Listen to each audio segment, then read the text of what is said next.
السلام عليكم ورحمة الله تعالى وبركاته.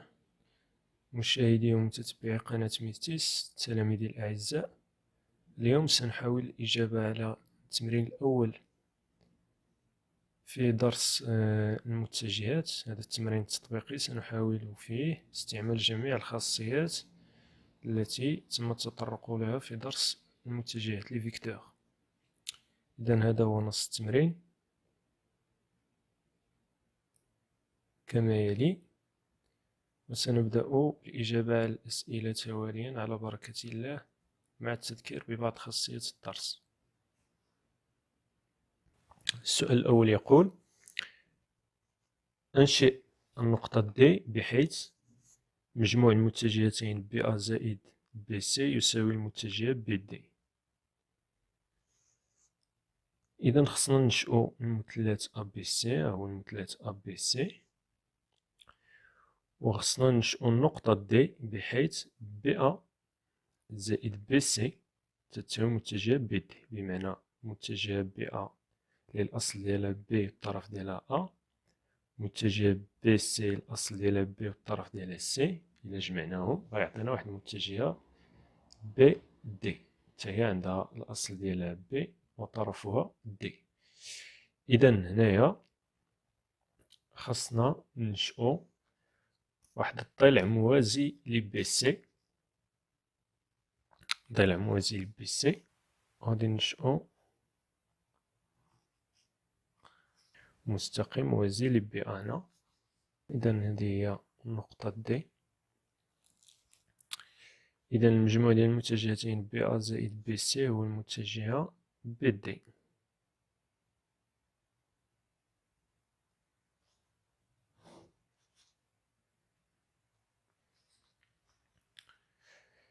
إذا ملي نشأنا النقطة D قالوا لنا هنا لتكون أو منتصف AC، أو منتصف AC.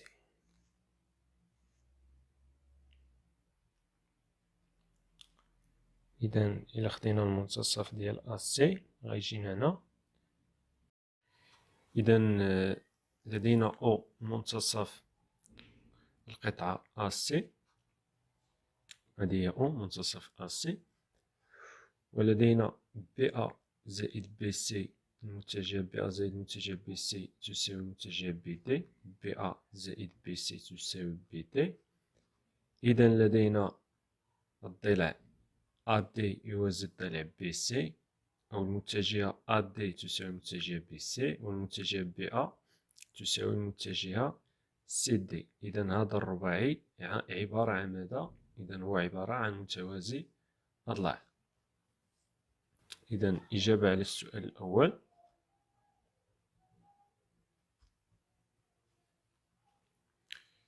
إذا هذا هو الحل. إذا السؤال الأول سنقول بأنه لدينا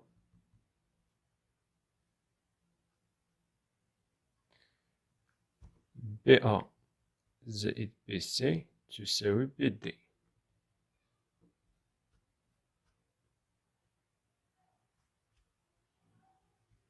إذا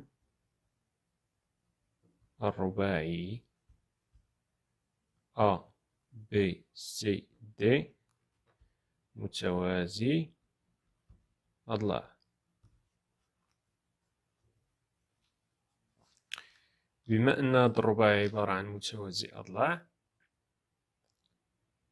إذا نعلم أن قطري متوازي أضلاع يكون لهما نفس المنتصف، ونعلم أنه في متوازي الأضلاع القطرين لهما نفس المنتصف. إذن بما أن ولدينا أو معطينا منتصف AC، إذن سنستنتج بأن O هي منتصف ماذا؟ منتصف القطر BD، لأن O منتصف AC، إذن هي O منتصف القطر BD أو القطعة BD. احنا بينا بأن O هي منتصف القطعة BD. نمر الآن للسؤال الثاني. السؤال الثاني يقول: بين أن OA زائد OB زائد متجه OC زائد المتجه OD يساوي متجهة منعدمة. متجهة منعدمة منضمها يساوي صفر. إذن نستمر في الإجابة على السؤال، على التمرين. نمر للسؤال الثاني. السؤال الثاني كما قلنا هو لنبين أن المتجهة OA زائد المتجهة OB زائد OC زائد OD كل المتجهات أصلها O يساوي متجهة منعدمة. عندنا في الشكل OA مع OC هادو متجهتين متقابلتين غيعطيونا صفر، وعندنا هنايا OB زائد OD تاهما متجهتين متقابلتين لأن المنحى ديالهم متعاكس، إذا المجموع ديالهم سيكون كذلك يساوي متجهة منعدمة. هنا سنمر للإجابة على السؤال. سنقول لدينا O منتصف القطعة AC، إذن OA زائد OC متجهة منعدمة. OA زائد OC يساوي متجهة منعدمة، حيت فاش تتكون عندنا قطعة هي هادي O منتصف القطعة AC، فالمتجهة OA متعاكسة مع المتجهة OC، هاد المتجهتين متقابلتين، إذا المجموع ديالهم يساوي متجهة منعدمة. ولدينا O كذلك منتصف القطعة BD، إذن OB زائد OB زائد OD يساوي كذلك متجهة منعدمة كما نعلم، لأن O هي منتصف الضلع BD، إذا OB متقابلة ومتعاكسة مع OD ومجموعهما يساوي متجهة منعدمة. بالتالي فإن OA زائد OB زائد OC زائد OD كلهم متجهات مجموعها يساوي متجهة منعدمة.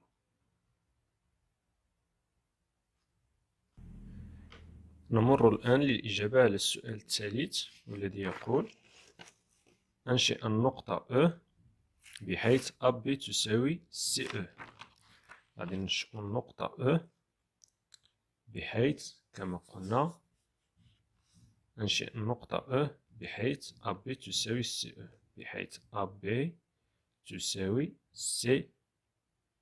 دونك المتجهة AB تساوي المتجهة CE، والمتجهتين باش يكونوا متساويين خص يكون عندهم نفس الاتجاه بمعنى متوازيتان. دونك خصنا نرسمو المستقيم الموازي ل AB هو هذا، وخص يكون عندهم نفس المنظم بمعنى نفس القياس. AB تكون تساوي CE تيكون عندهم نفس المنحى، دونك في هذا الاتجاه. دونك CE غتكون في هذا الاتجاه. إذا فاش تنرسمو هاد الموازي وتناخدو نفس المسافة نفس المنظم ونفس المنحى، دونك هذه هي النقطة E، هذه هي المتجهة CE. واخا. إذا لنبين أن السؤال هو لنبين أن سي منتصف دي او. إذن السؤال الثالث لنبين أن سي منتصف دي او.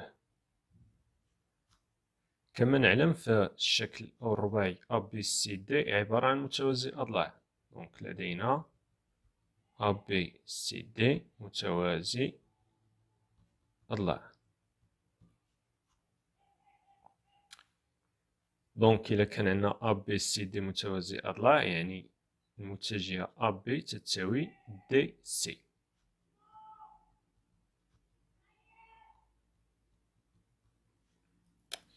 وإلا كانت عندنا أ بي تساوي دي سي وحنا عطاونا في المعطيات ديال التمرين قالولنا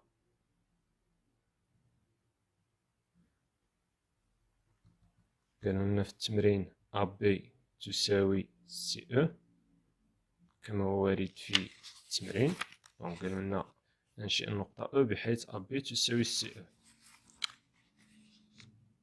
دونك تنقولو ولدينا أ بي تساوي سي او يعني أ بي تساوي سي او، وعارفين هنايا بلي أ بي تساوي دي سي، إذن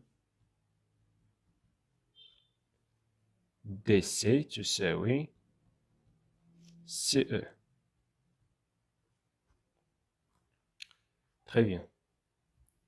حنا كنعرفو إلا كانوا عندنا متجهتان متساويتان إذن فلهما نفس المنظم، يعني المسافة دي سي تساوي المسافة سي او. المسافة من دي حتى لسي، المسافة هادي تساوي لنا هاد المسافة. إذن إلا كانوا هاد المسافتين متقايستان يعني أن سي هي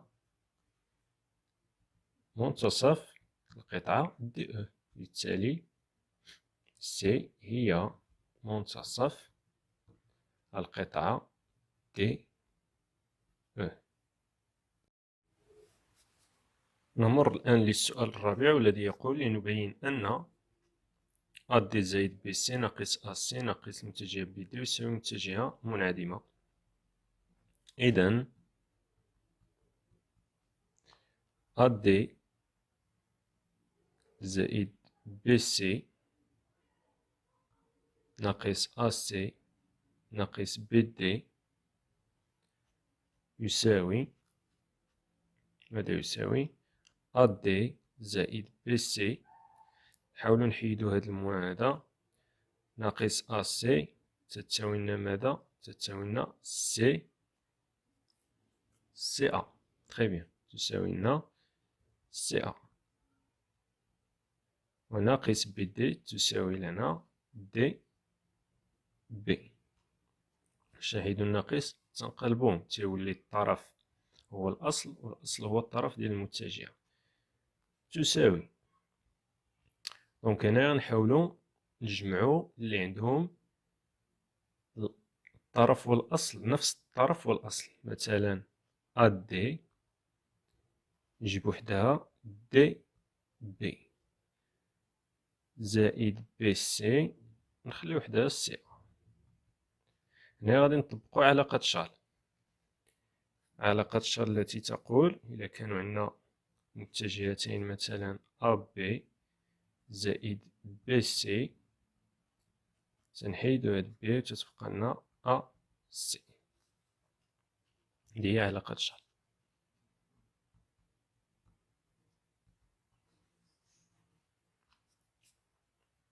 غنطبقو هنايا. دونك عندنا أ دي زائد دي بي تمشي هاد دي تتبقى لنا أ بي زائد بي سي زائد سي أ تتمشي هاد سي تتبقى لنا زائد بي أ. إلا لاحظتو هنا أ بي مع بي أ متقابلين، هانت أ بي هادي المتجهة أ بي والعكس ديالها بي أ متقابلين. إذا مجموع نعلم أن مجموع متجهتين متقابلتين يساوي متجهة منعدمة. بالتالي نحن بينا بأن أ دي زائد بي سي ناقص أ سي ناقص بي دي يساوي متجهة منعدمة. إذا نتمم الإجابة على السؤال الخامس والأخير في هذا التمرين هذا. قالنا لتكون ام نقطة لنبين أن ام أ ناقص ام بي زائد ام سي ناقص ام دي تساوي متجهة منعدمة. إذا غادي نحاولو نحيدو دائما هاد السالب هذا. إذا هادي تتساوي لنا ام أ زائد بي ام زائد ام سي زائد دي ام تساوي، غنحاولو نردو هادي هي الأولى، بي ام زائد ام أ. حاولوا ديما يكون هذا هو الطرف وهذا هو الأصل، يكونوا متشابهين، زائد زائد دي ام زائد ام سي، يكون ديما هذا وهذا. إذا سنطبق علاقة شارل. إذا بي أ زائد دي سي، بي أ زائد دي سي. غادي نشوفو الشكل ديالنا فين هو الشكل.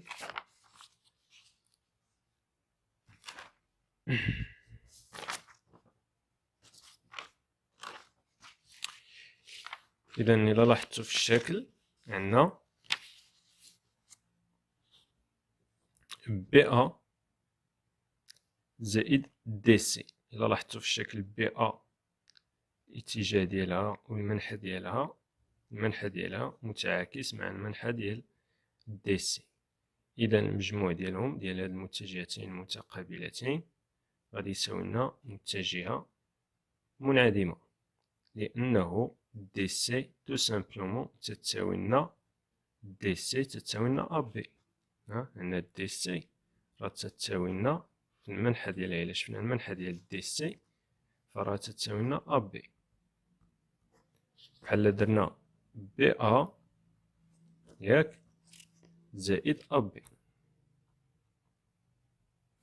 هانت هادي هي بي أ وهادي هي أ بي. إلا جمعنا المتجهتين المتقابلتين غادي يعطيونا متجهة منعدمة. إذا هذا هو الجواب ديال السؤال الخامس. إذا شكرا على انتباهكم، وإن شاء الله غادي نحاولو نخدمو مجموعة من التمارين الأخرى والامتحانات استعدادا للامتحان الجهوي بإذن الله. إلى اللقاء، إلى فرصة قادمة بحول الله.